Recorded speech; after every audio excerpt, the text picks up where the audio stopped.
Welcome to Hindsight Hacking. I'm Corey Carter. And I'm Ron Cool, and we've talked to hundreds of entrepreneurs hacking their hindsight to give you better foresight. And now we're bringing you those same great interviews along with other mindset hacks, visibility hacks, traffic hacks, and more to get you all the tools you need to gain more visibility and gain more traffic. And of course, gain more sales. So head over to gethhm.com/toolbox to get all the free resources to help you get more. And so, without further ado, let's get to it.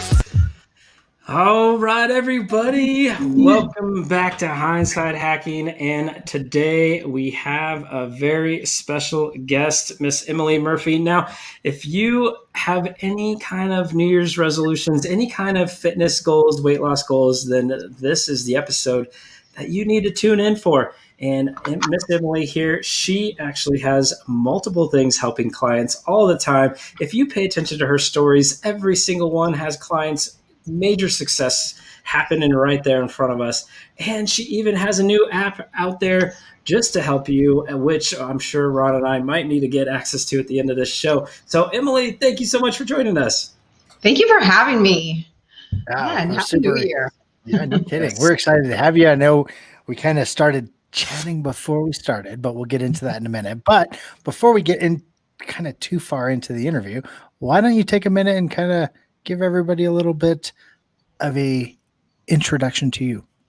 Yeah, sure. Thanks. So about 16 years ago, I had my first child and I gained over 90 pounds and had to figure out how I was going to get back in the shape and be the athlete that I wanted to be again.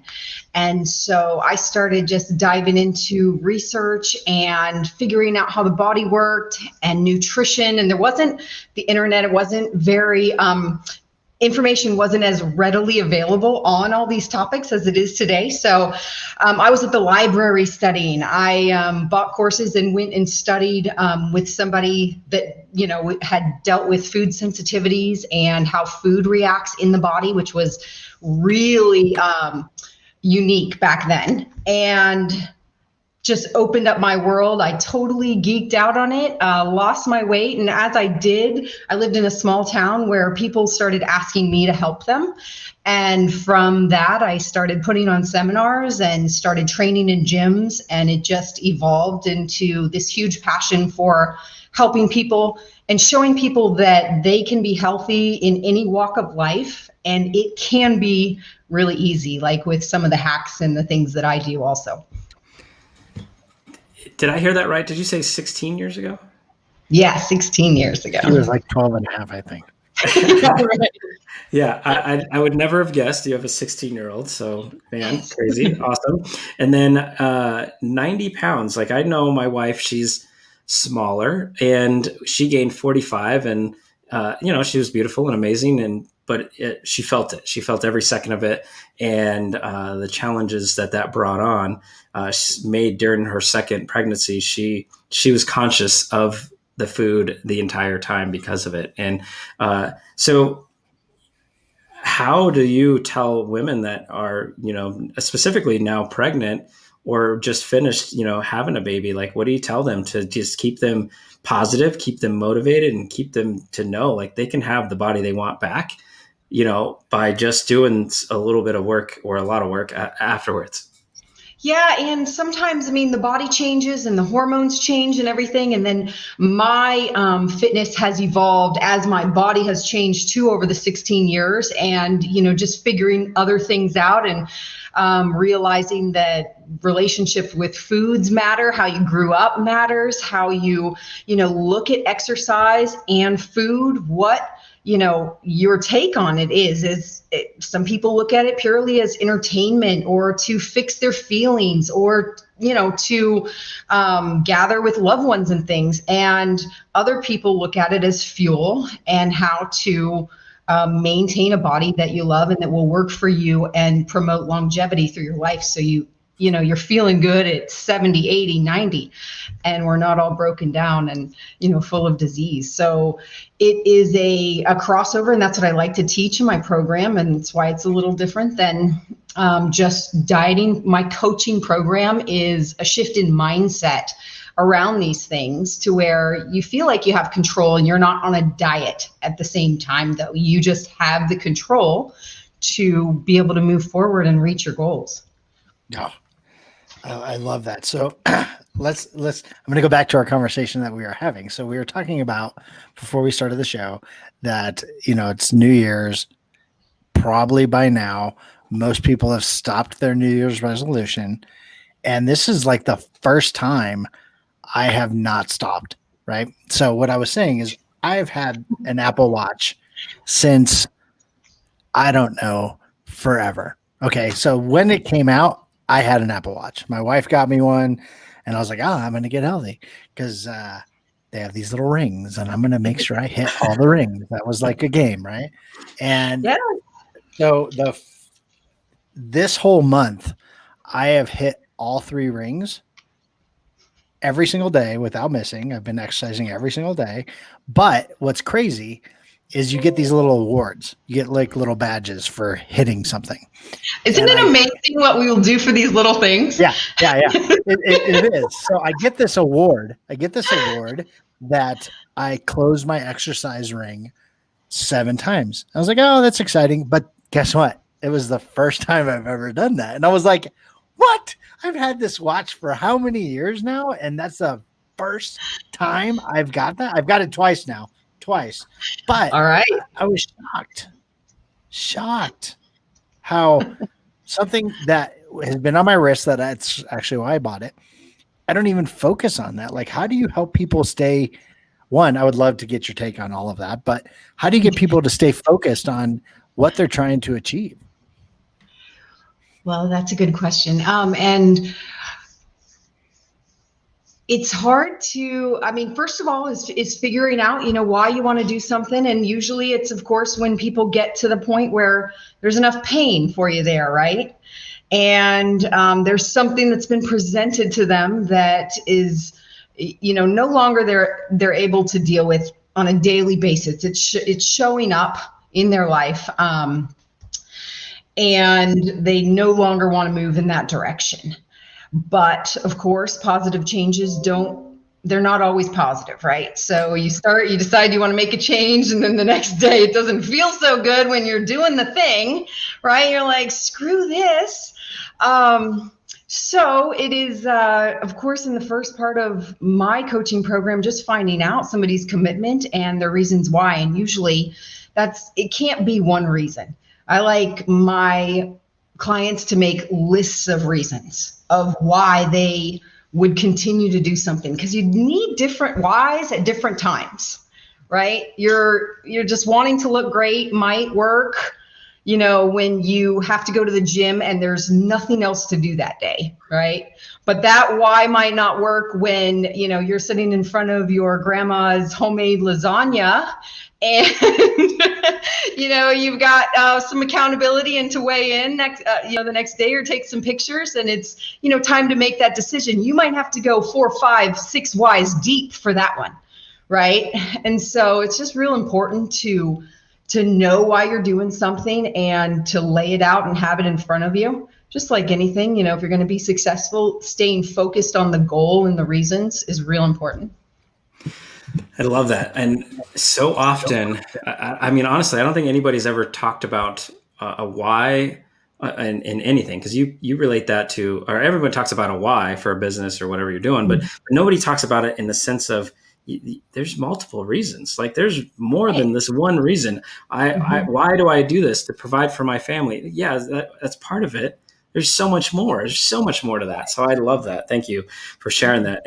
And so just thinking about, you mentioned the fuel versus the social aspect, or, certain things when you go see the lasagna, that why has to change. So I know for me, like moving around is not that hard, but being consistent on eating the right way is tougher, because I get bored, or I have 2 kids and they won't eat anything healthy. And so then there's junk in the house or whatever the situation is. If it's there, I have a much harder time saying no versus if it's not. So how do you help someone like that literally, like I do all the hard work in a workout, but then I ruin it by the food in the house that's there, because I can't always make the right choice on that side. Right. So this is a problem, that a lot of people face, and it's multi-layered. I think it's hard to just be the guy that says no all the time, right? It's like, how many times do you want to walk by the cookies on the counter and say no before you're just ready to lose your mind? So that's one part of it. Well, the other part is, you can't out exercise a bad diet. So exercise and calories are not a linear equation where you can eat X amount of calories and then burn X amount of calories. It's not like your body has this calorie bank, right? Where if by the end of the day, before you go to sleep, you burn off some of what you ate, or you end up on your Apple Watch in a calorie deficit, right? That's not really how the body works. It's 2 totally different processes. So if you thought about it like in a car, you could think about it like, your gas not having anything to do with the amount of wear and tear on your tires. Almost totally separate. But with the use of technology, they have found a way to let people think that with this device, they can start tracking these things, and you can buy this device. It's like the perfect push-up, or things like that. Anything you can buy, you can go do 1,000,000 push-ups on the ground with your own damn hands. But now I can sell you this $19.99 perfect push-up, and now I have something to market to you, right? So the calorie and exercise equation is kind of a load of crap. And people have been misinformed about it. So first, so it doesn't matter like how much you kill it in the gym, you still really want to be focused on your food and what goes into your body and make sure that's healthy. Now, when we talk about kids, if we look at our own behavior around food, like where does it start? Everything starts when we're kids. And all of these feelings around food, when, you're upset, and your parents give you something to appease you, and now you're eating. And we're smart when we're kids. We get dumber as we get older sometimes. And we associate that feeling with food and comfort. It clicks. So that's what happens. And as parents, sometimes we get lazy, and that's the easy go-to, especially if you're home working and right now your kids are home with you. You're doing whatever you can to keep them out of your workspace and eat whatever you want, do whatever you want, play 9 hours of video games. I don't care. And so we make these associations. When things go wrong, food is a comfort. When things go right, food is a comfort. When there's family around, food is a comfort. So food becomes this thing. Well, there wasn't probably also as much junk and stuff when we were growing up as there is now. And there's really a lot of easy snack foods and packaged foods to feed our kids. And they will start to change their behaviors if you imply a little force. And I'm not saying starve your kids till they eat vegetables, but you have to let them try new things. And one of the ways is letting them help cook. And I used to run a chef camp. We had a commercial kitchen. I had a meal prep company. And in the summer, we ran a chef camp where we taught kids how to cook. And when they like to cook, and there's Pinterest now, you could go on and make broccoli 50 million different ways, right? And you can find a way that they like it and they'll eat it. They will. They'll eat it up.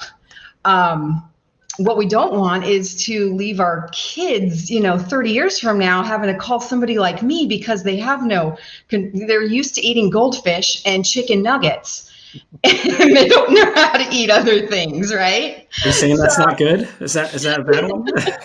Is that a problem?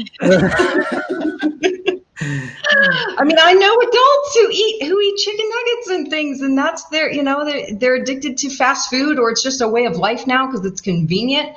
And no meals I cook are over 20 minutes. That is my rule. I mean, it's whatever we can in 20 minutes, and we make some really good tasty meals. I almost hate going out because you're risking like it not being as good as you eating it at home. So even if, you need packaged things and stuff, the quality of food matters. So at least if you're snacking on your kids' food, and we're circling back around to this, and it's a higher quality of food, you're not doing so bad, right? Fruits, vegetables, and things like that, then, you're not going to feel too guilty about walking by and picking up some carrots or apples and throwing them in your mouth. And it's not that hard to say no to those things either, funny as that is. Well, it's hilarious because, my wife is a health fitness our person. snack of the day. Yeah, right. Look at you. She will bring me. Yeah, she'll bring me veggies. She'll bring me all this stuff, and it's hilarious because she jokes that, hey, I got you to eat fish because I wouldn't eat fish, and you got me to eat potato chips because I was the one that introduced the bad thing because I was a potato chip guy, right? But especially around this time of year, she cooks. Like the cookies that Corey was talking about was probably the tray of cookies my wife brought over and stuck on his counter, right? Because she makes like 30 different cookies, and it's obviously my job to make sure every single one is good. So I have to try every single one. Quality control here. I have to make sure, it's what everybody's expecting, right? So my job is to make sure it's good. But like the kids eat really well. She cooks amazingly well. My issue that I have, I'm a snacker, right? And when everyone's in bed and I'm sitting on the couch, I want to eat something. I just want a little snack. And I'll sit there and I'm like, I'm not going to have anything. And then I'll sit there and Rachel will look at me, and she can eat bad because like her metabolism is phenomenal. Mine, not so much. But like, she's like, you want a snack? I was like, yeah. And we'll go back and forth. And then like right before we're about to go to bed, I was like, dang it, I want a snack. And I'll just go grab a snack, which is like the worst thing ever because then I'm going to bed. So like, what would you tell me? Like, besides smacking me across? We need some negative pattern interruption. I need something like the hammer to come down on you. Right. You feel like shock collars or something. No, I'm just kidding. I do have one though. Can I get in control of that one for No. I'll be on the thing. All right. So the first stop I make is making sure your calories and nutrition are on point, because if you're not eating the right amount of calories during the day, and I don't know if Apple Watch tells you that or where you got that, but Use my Fitness Pal for that. Oh, that's horrible. The worst. I'll tell you why. Okay. So MyFitnessPal allows you to go in there and put like that you want to lose 50 pounds in 3 weeks or something ridiculous. It lets you make these ridiculous equations. Yeah, there's not a helper. There's not a... What's that? I didn't hear you. No, then you get pissed off because you haven't done it and you just stop logging your food. It'll be fine. Well, what it does is drop your calories way down to where nobody should ever be. There's not like a automatic stop where it says like, nope, you can't go under that, and that's not going to work. Like your coach doesn't pop up and explain the reason why you can't eat that little because you're going to starve and you're going to be in your pantry at night, guaranteed. So if you're using those equations on MyFitnessPal and they're scheduled for you to lose more than a half a pound a week, they are probably robbing you of calories that you need.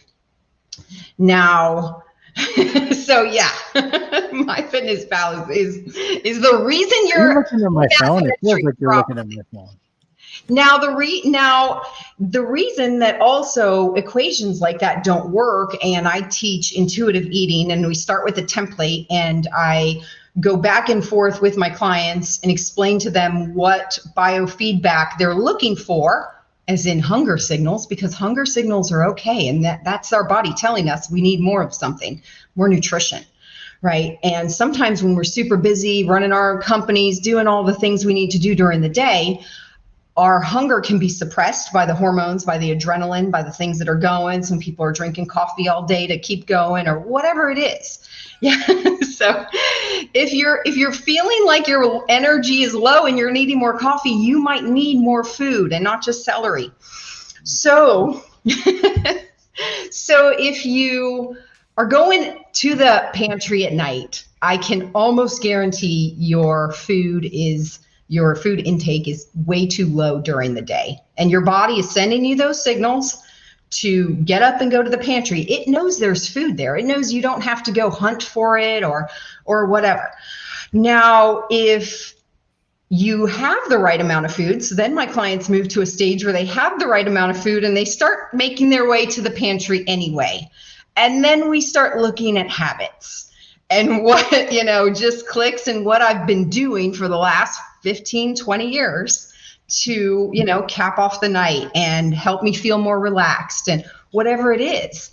So then we talk about those whys again and when we're going to put our foot down. And that's either, then we talk about pattern interruption, just going to bed. Just if your body is telling you need energy, you could just go to bed and give it energy by sleeping, like plugging in your battery pretty much, or feeding it more. Well, just go to bed.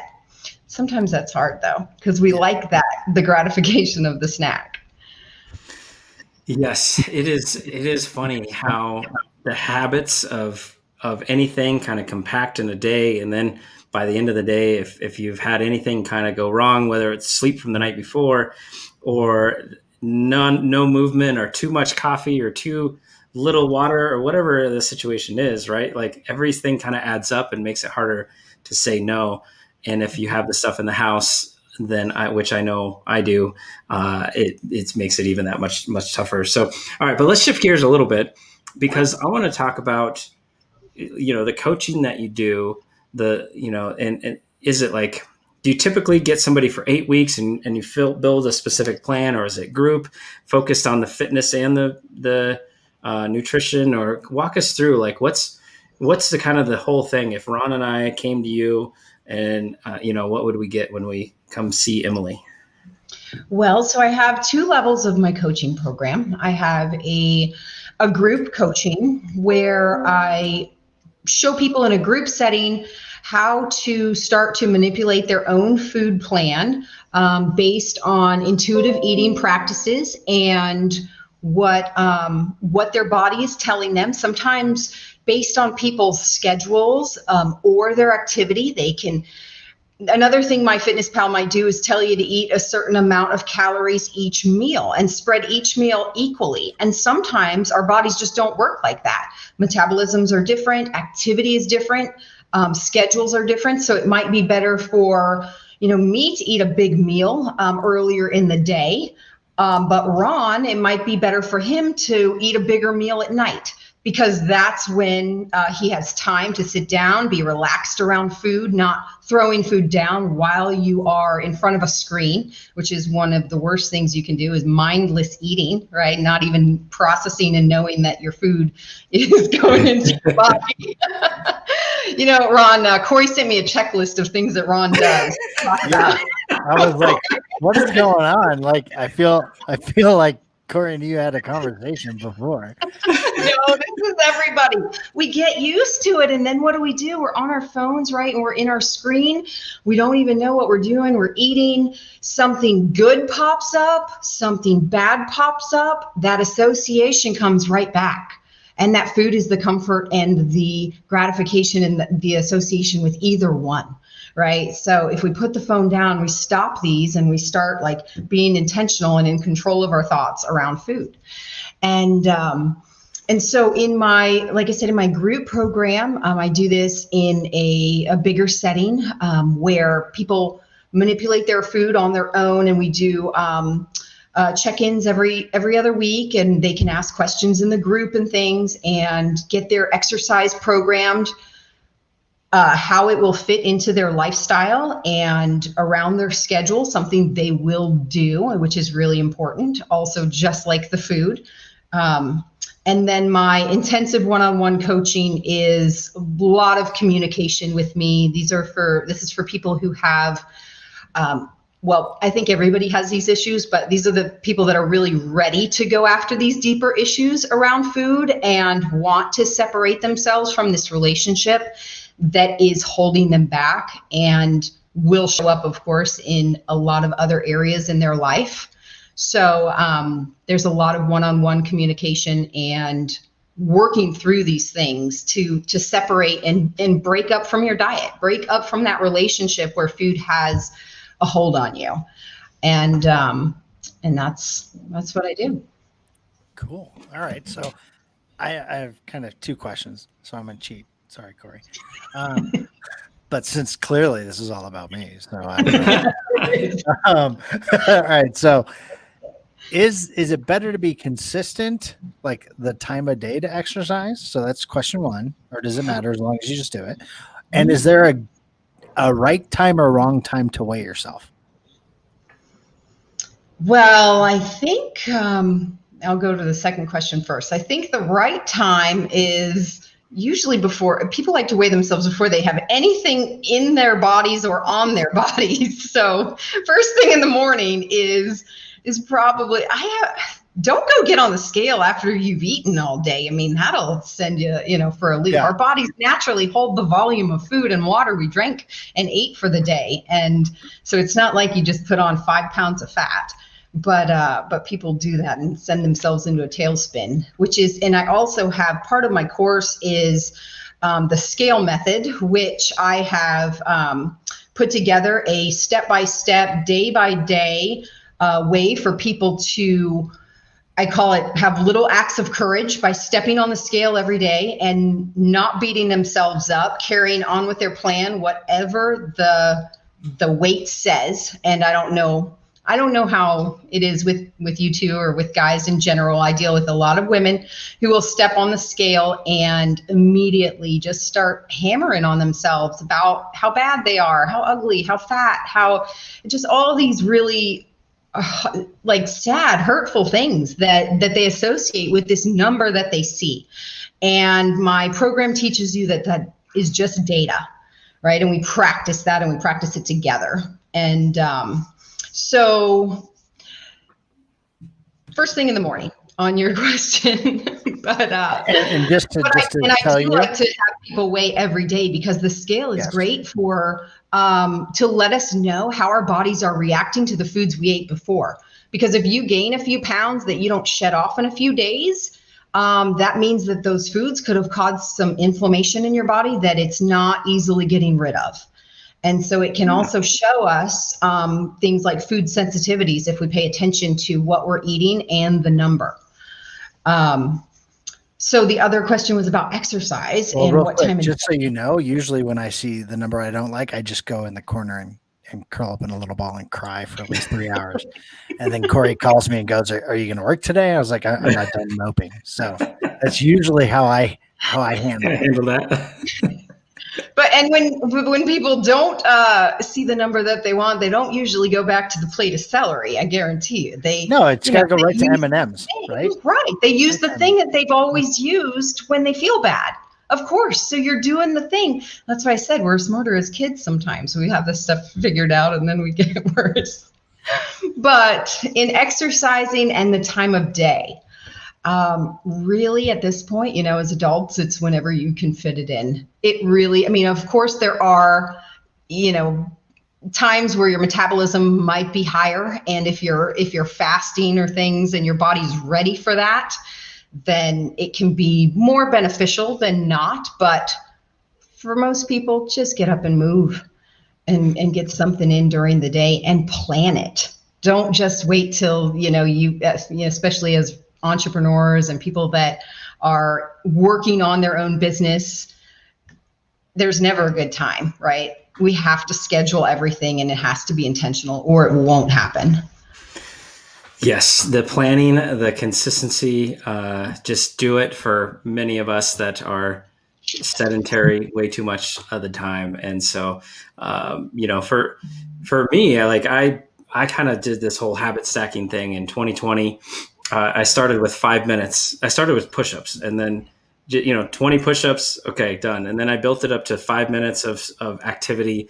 And now I have a bike, and I'm on the bike every day, plus my 5 minutes, plus meditation, plus, right. And like, I just kind of stacked it all into everything. And so for those that are just not doing anything, just start with one thing and figure it out and do it consistently. So, but Emily, if you didn't notice, we kind of utilize this podcast to get free coaching. So thank you for sharing your vast knowledge with us. But tell us, if we were to go purchase this app, Mm-hmm. First, what's the name of the app? And second, what are we gonna see and get on there?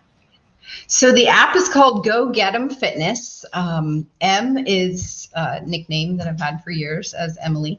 So and it's not on the App Store if you're looking at it. I was totally doing that right now. How would you get an app if it's not on the App Store? Well, it's a download. It's a workaround, a download from a website. Okay. But so with the app, and one of the things that I teach is to not just go crazy and start exercising and figure out your calories from MyFitnessPal and starve yourself into the pantry at night. Your body needs a setup. It needs to get ready for exercise. And so I've created small bits of movement and exercise, and there are all levels in there, from very beginner to all the way up to athlete level, that you can choose from and pick your level you want to start at. But as a beginner, and things that you just don't know what to do, whether it's right now in your home because gyms are closed in a lot of places and you don't have access, or you're not, maybe you're high risk, or you can't go into a gym, or you don't want to.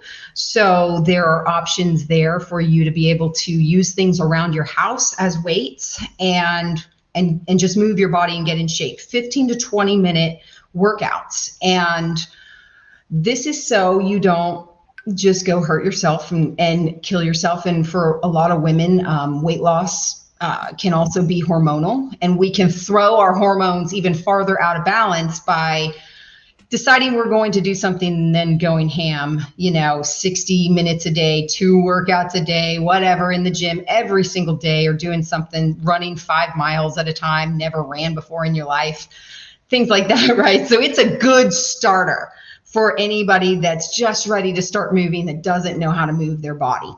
And then there's recipes also that even if you're not sure about your calories, macros, whatever you should eat, they're pretty healthy, and you're going to get some good nutrition in your body. And if you if you ate those things 3 to 4 times a day, and even added those on top of the things that you might still, the bad habits you might still have, you're going to see results and you're going to feel better. So that's what you get from my app. Some movement, safe movement for any level, and then an efficient movement. We're talking, max 30-minute workouts for the more intense levels, but you really don't need more than that. I love that. So there is a Ron level. I heard athlete, beginner. There's a Ron level somewhere, right? There is. That's good. Okay, so now I'm curious, how do people get your app? So right now I'm having my website made to have the app, the landing page, and everything on it.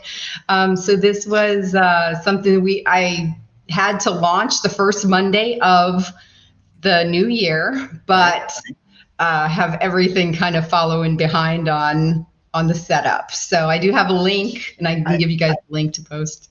Absolutely. But I love that you did it. So we preach and talk done beats perfect all day long. So you did it, right? Which is awesome. So great job. I'm really excited about it. Yeah. It's really cool.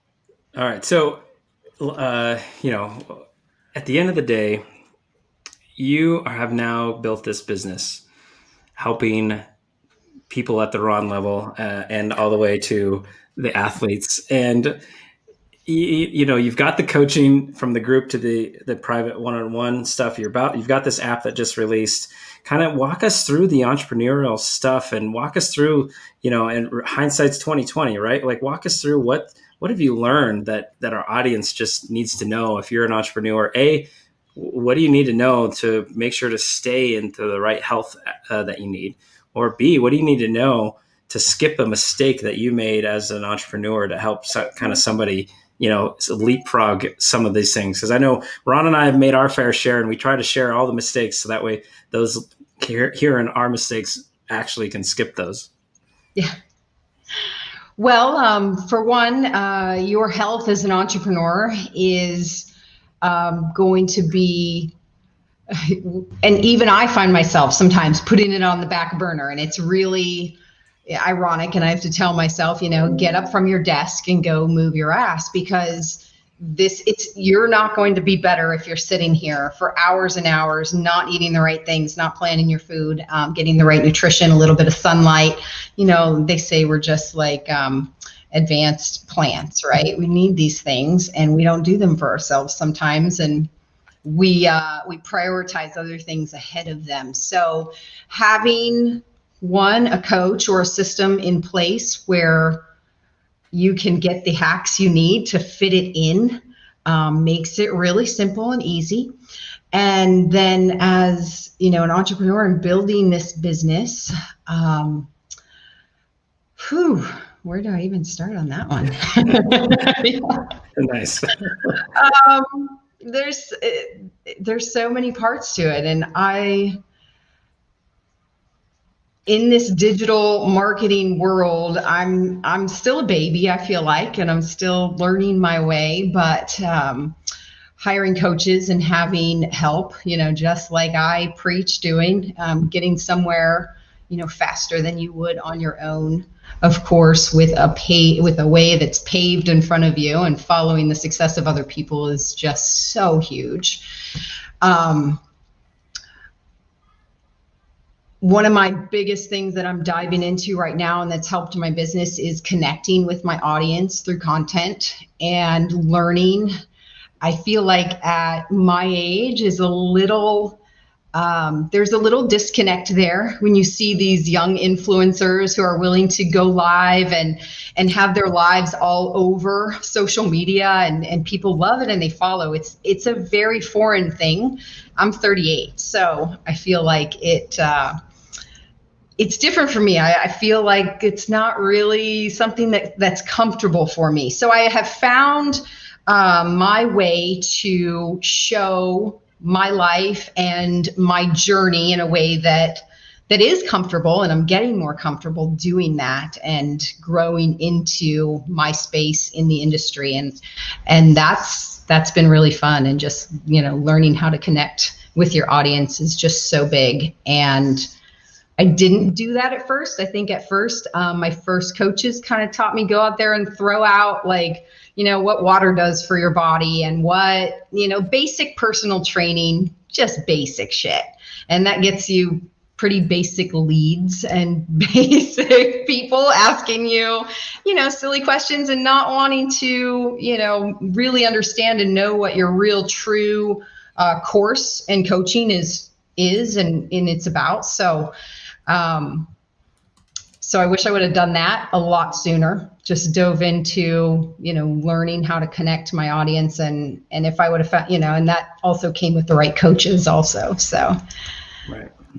I'm trying to get Corey on TikTok, so maybe you can help me with that. You already got me on Clubhouse, so let's. Oh my gosh, let's not even talk about that. Are you in Clubhouse? No, gosh, I can barely keep one platform going. It's a rabbit hole. It is a rabbit hole. We talked about it earlier today. Okay. So you talk about wanting to connect with your audience, and I'm sure there's people on here that are probably at the wrong level, or most likely higher, that want to connect with you and learn from you. Where can they go find you?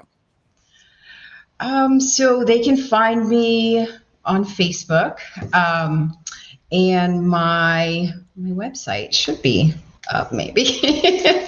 At GoGetEmFitness.com. And Emily Murphy on Facebook, and follow me there. I have a free Facebook group, and give lots of tips, exercise, recipes in there. And I'm live in the Facebook group a lot too with other trainings and other clients, testimonies, just like interviews like this, sharing what they've gone through. So those are the two easiest ways. Perfect. All right. Well, we will double check to make sure that website is live and make sure the link is in the show notes, because we all got to go get them and get a little better ourselves, be a little healthier, be around for our family long term in our 70s and 80s in a healthy manner, and not letting our kids take care of us. And it all can start today if we can move, if we can eat right, and just do a little better. So, Emily, you have been a blast. Thank you for sharing your knowledge with us.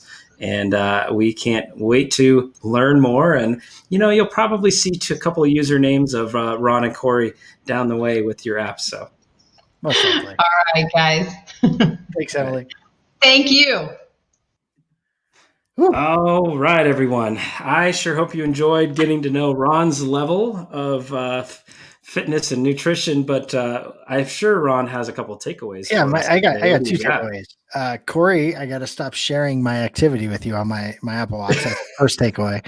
My second takeaway is, like, the cameras in my house that she has access to is scary. So I'm just saying, those are my two big takeaways. All right, but like, in all seriousness, for real, one kind of goes together. So yeah, you have to work on the mindset. This is a mind shift, right? And you have to have a commitment, and the levels of why you need is, think of it like you're a knight. Like, you have a helmet, that's one why. You have a breastplate, that's another why. You have a shield, that's a why. You have a sword, that's a why. You have to have enough whys, so if you lose stuff, you still have something to hang on to. And I thought that was cool. The other thing is, you can't out exercise a bad diet, which I'm very sad about, because I like chocolate. So yeah, just going to say that. I think that one kind of ruined the wind beneath our sails, because if we just moved enough during the day, it would get rid of all the bad food we would eat. It says I earned more calories because I worked out. Darn it. Yes, that's what it says. So yes. I feel lied to.